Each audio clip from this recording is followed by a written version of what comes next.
Mes chers compatriotes, je voudrais vous parler aujourd'hui de l'une des têtes de liste aux élections européennes, dont on parle quand même pas mal, en tout cas qui a table ouverte bien entendu sur CNews. Je veux parler de Madame Marion Maréchal, qui est à la tête de la liste Reconquête. Alors, on en entend parler, un peu moins quand même que de M. Bardella qui a droit à toutes les antennes, mais on entend quand même beaucoup parler de Madame Maréchal, en tout cas plus que de moi, évidemment, sur les grands médias. Et alors, je voudrais attirer votre attention sur les quelques déclarations qu'elle a faites récemment et qui permettent de bien cerner, en fait, son positionnement politique et ce qu'elle propose aux Français, au-delà de tous les fantasmes que peuvent avoir un certain nombre de ses électeurs. Alors, les points que j'ai relevés au cours, disons, des 15 derniers jours, le premier point, c'est qu'elle s'est félicitée. Elle s'est félicitée d'avoir passé un accord avec Madame Meloni, la présidente du Conseil italien, l'équivalent de notre Premier ministre, à la tête de Fratelli d'Italia, qui est son parti politique, puisque il a été convenu entre les deux femmes que si la liste Reconquête a des députés au Parlement européen, eh bien ils seront dans le même groupe que le parti de Madame Meloni.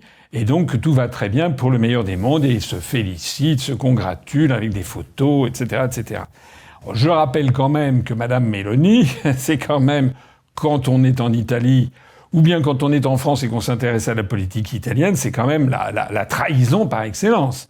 Madame Meloni s'était fait, je l'ai déjà dit 50 fois, s'est fait élire fin 2022 sur la thématique de l'immigration en disant qu'elle allait plus y avoir un seul immigré. Il y avait des affiches, c'était blocus navale, c'est-à-dire blocus naval, fuori gli stranieri, dehors les étrangers, etc., etc. Une fois qu'elle a été élue, elle a fait tout le contraire. Elle a annoncé d'ailleurs, Madame Meloni, qu'au cours de l'année 2024, eh bien, elle allait accorder plus de 452 000 permis de séjour à des nouveaux migrants. Donc c'est une trahison totale, une cocufication générale, que j'avais été d'ailleurs le seul à annoncer en fin 2022, au moment où d'un côté, à gauche, on disait que ce serait une horreur, c'était la descendante de Mussolini, et qu'à droite et à l'extrême droite, M. Ciotti, M. Dupont-Aignan, Mme Le Pen, M. Bardella, M. Zemmour, tout le monde se félicitait de cette élection qui allait, paraît-il, tout changer. Ben non, en fait, ça n'a rien changé du tout, si ce n'est qu'il y a désormais plus de migrants qui arrivent dans l'Italie de Meloni que ça n'était le cas avec son prédécesseur, avec Mario Draghi. Alors c'est avec cette femme, cette traîtresse en fait, que Madame Marion Maréchal se montre comme si c'était quelque chose de formidable que de faire cette alliance et de se retrouver dans ce groupe. Donc ça c'est quand même le premier point. Il faut quand même avoir, je sais pas s'il faut avoir dans les yeux pour ne pas voir que si Madame Marion Maréchal arrivait un jour au pouvoir, elle nous ferait une Meloni 2.0, puisque je rappelle que j'avais annoncé que Meloni trahirait forcément son électorat, puisque elle veut rester dans l'Union européenne comme Marion Maréchal, elle veut rester dans l'euro comme Marion Maréchal, elle veut rester dans l'OTAN comme Marion Maréchal, elle s'attaque à la Russie, elle est du côté de l'Ukraine comme M. Zemmour et Marion Maréchal, donc c'est exactement un clone. Mais il y a une information alors qui est vraiment passée pratiquement inaperçue, parce que d'abord c'est un pays auquel les Français portent à tort très peu d'attention, mais en plus de ça, parce que les médias n'en ont pas parlé, je veux parler des élections qui ont eu lieu récemment, de l'élection présidentielle notamment en Finlande. En Finlande, il y a eu une élection présidentielle. Actuellement, donc, il y a un nouveau président élu qui prendra ses fonctions dans quelques jours, le 1er mars. Et ce monsieur s'appelle Alexander Stubb. Alors c'est un homme qui a déjà une longue carrière politique derrière lui. Cette élection a été... moi je n'ai vu aucun responsable politique français, peut-être je suis passé à côté, mais j'ai vu aucun responsable politique français se féliciter de cette élection du nouveau président finlandais, sauf justement Madame Marion Maréchal. Alors regardez le communiqué qu'elle a publié. Donc c'est un communiqué du 13 février, et elle me dit « Finlande, Marion Maréchal salue la victoire de la coalition des droites. Marion Maréchal, tête de liste de Reconquête aux élections européennes, salue la victoire de la coalition des droites en Finlande avec l'élection à la présidence d'Alexander Stubb. Cette victoire et l'excellent résultat de Jussi Halla-aho, président du Parti des Finlandais, arrivé troisième lors du premier tour de l'élection, vont permettre de reconduire le gouvernement de coalition des droites et la présence du Parti des Finlandais dans celui-ci. Ce résultat démontre une fois de plus que le chemin de la victoire passe par des coalitions permettant de l'emporter face à la gauche et de gouverner avec cohérence. C'est une bonne nouvelle pour la Finlande, bien sûr, mais aussi pour toute l'Europe, puisque l'Alliance des conservateurs européens en sort renforcée. L'Alliance des conservateurs européens étant justement le groupe dans lequel Mme Marion Maréchal prétend siéger si elle a des députés. Alors, évidemment, 99,99% des Français passent à côté de cette information. Ils ne savent pas qui est Alexander Stubb, ils ne savent pas qui est M. Jussi Halla-aho, je ne sais pas si je prononce bien, qui est du Parti des Finlandais. Et ils n'avaient pas vu que Mme Marion Maréchal se félicitait de ça. Mais je suis là pour ça aussi, pour essayer de donner aux Français des clés de compréhension, pour leur permettre de voir ce qui va se passer s'ils votent par exemple pour Mme Marion Maréchal. Alors, qui est cet Alexander Stubb dont Mme Marion Maréchal se félicite de la victoire? Franchement, c'est un gag. Il n'y a pas plus européiste en Finlande que ce monsieur Alexander Stubb. D'abord, il est né de la minorité suédoise en Finlande, parce qu'en Finlande, il y a donc les Finlandais, puis il y a une minorité suédoise, il y a donc deux langues, il y a le finnois et le suédois, donc lui il parle les deux langues. Et puis après ça, donc dans sa jeunesse, il est allé passer 5 années, jusqu'au moment où il a eu le bac, aux États-Unis, ou juste après le bac. Voilà, donc il a fait dans une université 5 ans aux États-Unis, dans sa prime enfance, entre 15 et 20 ans, ou entre 16 et 22 ans, quelque chose comme ça. Ça témoigne déjà d'un certain tropisme familial en faveur des États-Unis. Et puis ensuite, il est revenu, et très très rapidement, eh bien, il s'est engouffré dans toutes les institutions européistes possibles. Il a été au Collège de Bruges. Le Collège de Bruges, c'est à Bruges, donc ville de Belgique, où l'on a des étudiants venant de toute l'Europe. Et alors là, c'est vraiment l'école du parti, si j'ose dire. C'est-à-dire quelque chose qui a été fondé à l'origine parmi les pères fondateurs. Vous avez Alcide de Gasperi, qui était de l'époque de Jean Monnet, qui était l'italien, le chrétien-démocrate. Vous aviez Paul-Henri Spaak, qui était un Belge très proche des intérêts américains, enfin, etc. Donc ça, c'est ceux qui sont à l'origine notamment du Collège de Bruges. Et dans ce Collège de Bruges, eh bien, je crois qu'actuellement, le président est M. Van Rompuy, celui que Nigel Farage avait traité de serpillière humide, vous vous rappelez peut-être, qui avait été quand même très critiqué. C'est un Belge, mais de la partie flamande de la Belgique, d'ailleurs indépendantiste flamand. Et je crois que la directrice générale, c'est Madame Federica Mogherini, qui est une Italienne qui a sévi comme étant ministre des Affaires étrangères de l'Union européenne ou représentante dans une commission précédente. Enfin bref, c'est là qu'il a fait ses classes, il est devenu chercheur, mais il y a encore mieux. Le mieux, c'est que donc ce monsieur Alexander Stubb, qui est né en 1968, eh bien en 1995, il avait 27 ans, eh bien il était un jeune chercheur, et donc c'est celui qui fait le travail. Il était à la conférence intergouvernementale pour préparer le traité d'Amsterdam, où il représentait la Finlande. Donc il a participé activement à la rédaction de ce traité d'Amsterdam, qui a été donc travaillé de 95 à 97. Il faisait partie des gens qui ont préparé le texte. Et ce traité a été conclu, signé en 1997, et il est entré en vigueur en 1999. Alors ce qu'il faut savoir, c'est que ce traité d'Amsterdam, c'est justement celui qui a transféré toutes les politiques d'immigration au niveau communautaire. Avant, c'était de l'intergouvernemental, les politiques d'immigration, et à partir du traité d'Amsterdam, ça a été une des innovations importantes du traité d'Amsterdam, eh bien c'est devenu de nature communautaire, c'est-à-dire de niveau commission. C'est-à-dire que ça veut dire que les pays on leur a volé la souveraineté sur la politique migratoire. C'est quand même assez extraordinaire que Mme Marion Maréchal proclame son engouement pour ce monsieur qui a participé entre l'âge de 27 et l'âge de 29 ans à l'élaboration de ce traité. Mais c'est pas tout. Parce qu'ensuite, il avait fait un tellement bon boulot, il a tellement bon état d'esprit européiste, qu'il a réembrayé sur la deuxième conférence intergouvernementale, celle qui a préparé l'élaboration du traité de Nice, voilà, qui est sorti en 2000 et qui est entré en vigueur, je crois, en 2002. Alors, le traité de Nice, lui, vous savez ou vous ne savez pas, je ne sais pas, mais c'est un traité qui est resté célèbre, si l'on peut dire, parce qu'il a apporté quelque chose de nouveau par rapport à tous les traités précédents, c'est qu'il a procédé au découplage de ce qui était une des bases même du principe de la construction européenne, c'était le fait qu'il y avait les grands États qui avaient le même nombre, notamment, de membres du Parlement européen, quelle que soit leur population. C'est-à-dire que jusqu'au traité de Nice, eh bien, il y avait l'Allemagne, la France, l'Italie et le Royaume-Uni, qui était encore à l'époque dans l'Union européenne, eh bien, jusqu'en 2002, donc jusqu'au traité de Nice, ils avaient le même nombre de députés. Et puis il a été décidé avec le traité de Nice de rompre cette égalité.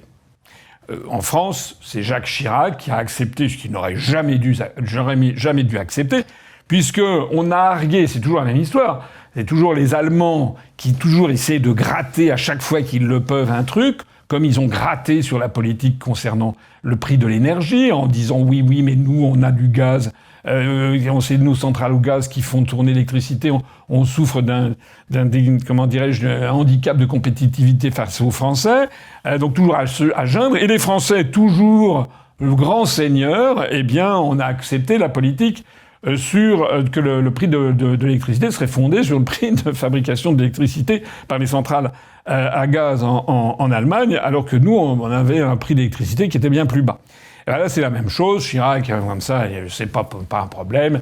Il a dû jouer le coq gaulois, il a dû montrer, ou le pan qui fait la roue, il a donc donné son accord pour que maintenant la France ait moins de parlementaires que les Allemands. Voilà. Et tout le monde est tombé d'accord de telle sorte que c'est l'Allemagne qui a maintenant le plus grand nombre de parlementaires au Parlement européen. Eh ben ça, pour préparer, il y a d'autres choses dans le traité de Nice, enfin ça c'est l'un des sujets les plus symboliques qui a été décidé, eh ben celui qui a participé à ce truc-là, eh ben c'est M. Alexander Stubb, voilà. Alors après ça, il avait participé à la préparation du congrès du traité d'Amsterdam, à la conférence intergouvernementale. Il avait fait du bon boulot, on l'avait renommé pour la conférence intergouvernementale préparant le traité de Nice. Et comme il a fait là aussi du bon boulot, eh ben qu'est-ce qui s'est passé ? Eh bien, il a été reconduit pour être membre de la conférence intergouvernementale pour la préparation du traité constitutionnel européen sous la houlette de Giscard, c'est qu'on a appelé la Constitution européenne. Voilà. Donc ce monsieur, c'est peu dire que c'est un européiste jusqu'au bout des ongles. Il a même été dans sa carrière conseiller dans la Commission européenne du temps où elle a été dirigée par Romano Prodi, qui était un Italien, qui avait succédé à la commission de Jacques Santer, un luxembourgeois qui avait été contraint à la démission dans un parfum de scandale, puisque plusieurs commissaires européens avaient été au centre d'un vertigineux scandale de favoritisme, de détournement de fonds publics, etc., de non mise en concurrence. Parmi les commissaires européens qui avaient entraîné la chute de la commission Santer figurait d'ailleurs Madame Édith Cresson, la commissaire française. Mais pour ce qui concerne notre Alexander Stubb, eh ben lui, voilà, c'est exactement un apparatchik européisme jusqu'au bout, au bout des ongles. Il a tout. Il a fait toutes les conférences intergouvernementales. Il a été conseiller auprès du président de la commission Romano Prodi. Il a participé, il a approuvé le transfert de la politique migratoire au niveau de la Commission européenne et donc la volée aux États-nations. Il a approuvé le fait que l'Allemagne ait désormais plus de députés que tous les autres. Il a approuvé la Constitution européenne qui, comme vous le savez, a été retoquée par les Français avec le référendum du 29 mai 2005, dont la suite a montré que nos dirigeants européistes n'ont fait strictement aucun cas. Ça a été tout simplement mis au panier. Voilà. Alors, je terminerai ce propos sur Alexander Stubb en signalant au passage que, bien entendu, il est membre du groupe de Bilderberg. Voilà. Alors, autrement dit, voilà, c'est du gâteau. D'ailleurs, c'est la majorité qui est reconduite.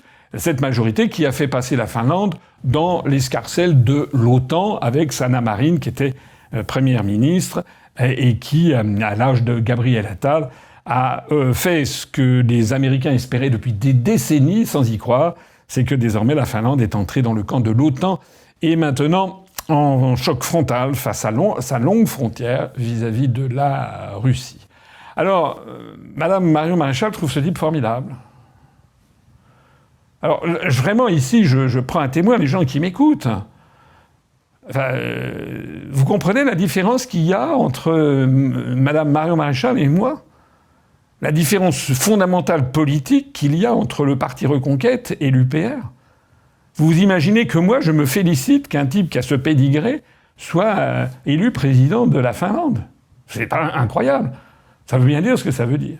D'ailleurs, en plus, elle en a rajouté, puisque comme j'ai lu son communiqué, vous avez vu qu'elle s'est félicitée de l'excellent score d'un certain monsieur Jussi Halla, c'est pas Allahu Akbar, c'est Halla-aho, et qui est le président des Finlandais. Alors ça mérite là aussi un petit focus pour que vous sachiez de quoi on parle. En fait, ce monsieur Jussi Halla-aho, c'est un type qui est dans un parti politique qui s'est appelé le Parti des vrais Finlandais, qui maintenant s'appelle le Parti des Finlandais, et qui a été à la Finlande un peu ce qu'a été le Front National de Jean-Marie Le Pen. C'est-à-dire que son fonds de commerce, c'était de s'en prendre aux immigrés. Aux immigrés non finlandais, enfin non blonds aux yeux bleus, quoi, en gros. Hein, c'est-à-dire donc c'était son fonds de commerce. Donc il s'appelait le Parti des vrais Finlandais. Vous imaginez si en France il y avait un parti qui s'appelait le Parti des vrais Français, on imagine quel serait son positionnement politique. Eh bien, alors ça, c'est le... Madame Marion Maréchal se gargarise de ce que ce monsieur Jussi Halla-aho a fait un bon score. Il fait partie de cette coalition, mais en 3e position. Elle aurait pu dire 2 mots sur qui est ce monsieur. Ce monsieur a fait des scandales inimaginables. Il s'est un peu assagi, hein, de même que le parti politique a oublié les vrais Finlandais. Maintenant, c'est le parti des Finlandais. Mais il s'est un peu assagi. Mais dans les années 2006... par là, 2010, il avait fait des scandales retentissants. Il avait notamment publié sur son blog la liste des femmes politiques finlandaises assez connues dont il espérait, dont il disait qu'il se féliciterait si elles étaient violées par des immigrés. Ça avait fait évidemment grand genre. C'était quand même scandaleux. Bon. Donc, il avait fait des propos, il a tenu des propos qui l'avaient fait condamner pour des propos racistes, etc. Bon, voilà. En gros, c'est ça. Donc, en fait, les gens qui votent pour Madame Marion Maréchal, ils savent, il faut qu'ils sachent ce qu'ils auront. Ils auront des députés, des parlementaires européens, si elle franchit la barre des 5%, ce qui n'est pas du tout sûr. Eh bien, ils auront des députés qui feront du Mélanie 2.0 ou bien du Alexander Stubb 2.0, c'est-à-dire un total soutien à la construction européenne, total soutien à l'OTAN, total soutien à la guerre contre la Russie. D'ailleurs, M. Zemmour a repris à son compte tout le narratif sur faisant de Navalny une espèce de saint et martyr de la démocratie et des libertés fondamentales. Voilà, elle est tout à fait là-dedans, hein, Madame Marion Maréchal. Et accessoirement, eh bien, elle a des liens avec un parti, le Parti des vrais Finlandais, qui est un parti qui fera de temps en temps un scandale, histoire de bien mettre dans la tête de l'opinion publique que si on est un peu eurocritique, parce qu'il y aura de temps en temps, elle tiendra un propos eurocritique, c'est forcément qu'on serait d'extrême droite, anti-immigré, etc. Voilà. Hein, c'est le jeu qu'elle joue. Je terminerai ce petit tour d'horizon par le fait qu'elle a fait des déclarations très récemment. Là, elle a tenu Madame Marion Maréchal, alors en France, elle a participé à un colloque. Et alors là, c'était un colloque sur les questions économiques. Et alors là, on a eu un parti ultra-libéral, de droite thatchérienne classique. C'est Giscard qui avait une phrase édifiante, puisqu'il disait que quand un État prélève plus de 40% de prélèvements obligatoires, eh ben, on bascule dans le socialisme. Petit rappel, nous sommes actuellement à 47%. Donc tout près du communisme. C'est-à-dire qu'elle a tenu des propos du style que en fait le problème en France c'est l'État. Donc finalement il y a trop de taxes, trop d'impôts, trop de ci, trop de ça. Je ne dis pas qu'effectivement, les taxations sont excessives. Mais enfin, elle a dit à 47%, maintenant c'est le communisme. Enfin, elle a tenu des propos, un peu de café du commerce, quoi. Bien sûr qu'il faudrait diminuer les prélèvements obligatoires, je suis le premier à le dire. Mais il faut être sérieux. Pour diminuer les prélèvements obligatoires, il faudrait tailler dans les dépenses, pas seulement de l'État, aussi dans les dépenses des collectivités locales. Moi, j'ai présenté dans mon programme présidentiel la suppression des régions. Madame, je ne crois pas que Reconquête propose la suppression des régions. Moi, j'ai proposé de diviser par 2 quasiment le nombre des députés. Je n'ai pas vu ça chez Reconquête. Moi, je propose de sortir de l'Union européenne. Ça nous fait 20 milliards d'euros d'économies. Je n'ai pas vu ça chez Reconquête. Ils veulent y rester. Ils sont d'ailleurs, ils n'ont pas dit un mot contre les transferts de dizaines de milliards d'euros à l'Ukraine. Donc moi, ce que je vois, c'est que Madame Marion Maréchal, elle tape sur les taux d'imposition qui sont trop élevés, mais on aimerait qu'elle nous donne la liste très précise des économies qu'il faut qu'elle fasse. Et puis, de façon fondamentale, ce discours anti-étatique, à mon avis, est vraiment le dernier à tenir en ce moment. La France est déjà beaucoup trop affaiblie. Le problème de la France, ça n'est pas que nous avons un État extraordinairement puissant, c'est que nous avons un État de plus en plus faible, une France qui est en train de se déliter, dirigée par des dictateurs, ça c'est une autre chose, qui sont en train de démantibuler la France.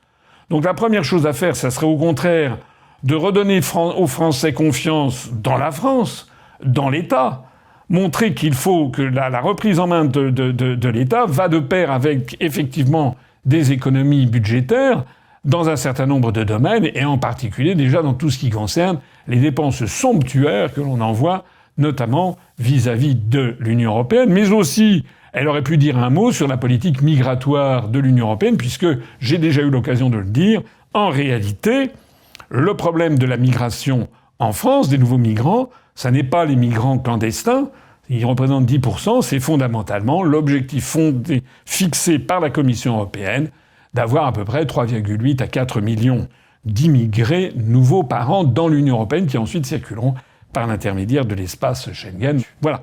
Alors, ce que j'ai dit là, il y aura peut-être des fanatiques de Madame Marion Maréchal qui vont se scandaliser, qui vont dire oui. Ah, j'en ai vu qui disent parfois arrêtez de taper contre votre propre camp, contre le camp des patriotes. Mais ça ne veut rien dire. Je suis désolé de le dire. C'est pas mon camp, hein.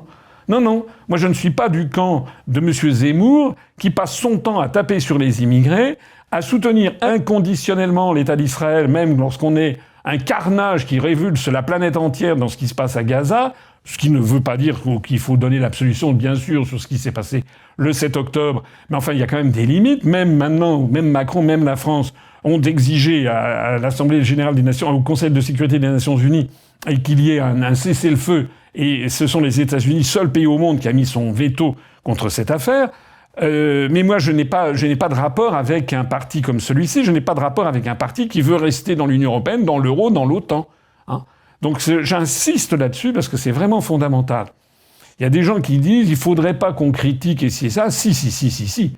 Parce que j'estime que le problème de la France, c'est justement que beaucoup d'électeurs attribuent à Madame Le Pen ou à Monsieur Zemmour, à Monsieur Bardella ou à Madame Marion Maréchal des pensées qu'ils n'ont pas. J'ai vu sur un certain nombre de fils de discussion, notamment sur le Figaro, des gens qui écrivent « Vive Zemmour, vive le Frexit !»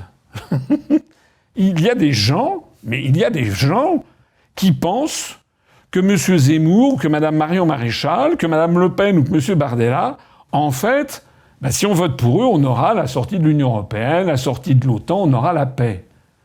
C'est incroyable. C'est incroyable, en fait.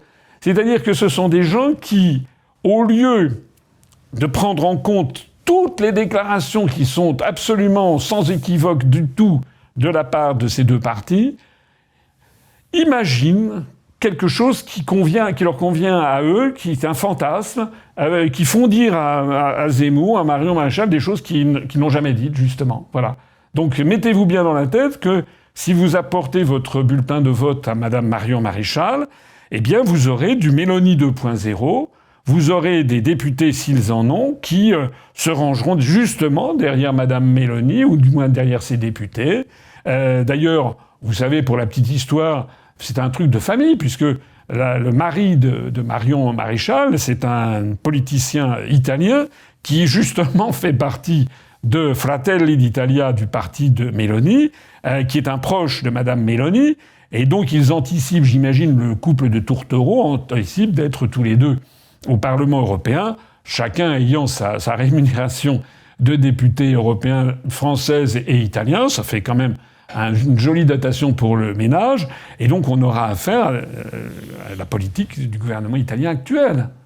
Hein ? Donc, il ne faut pas que les Français qui votent pour Marion Maréchal, pour la liste Maréchal, anticipent des choses qui n'auront pas lieu. Hein ? Accessoirement, je précise aussi que les députés européens n'ont absolument pas le pouvoir de modifier, si peu que ce soit, la politique migratoire qui est fixée par la Commission européenne, ni Schengen, ni rien. Hein.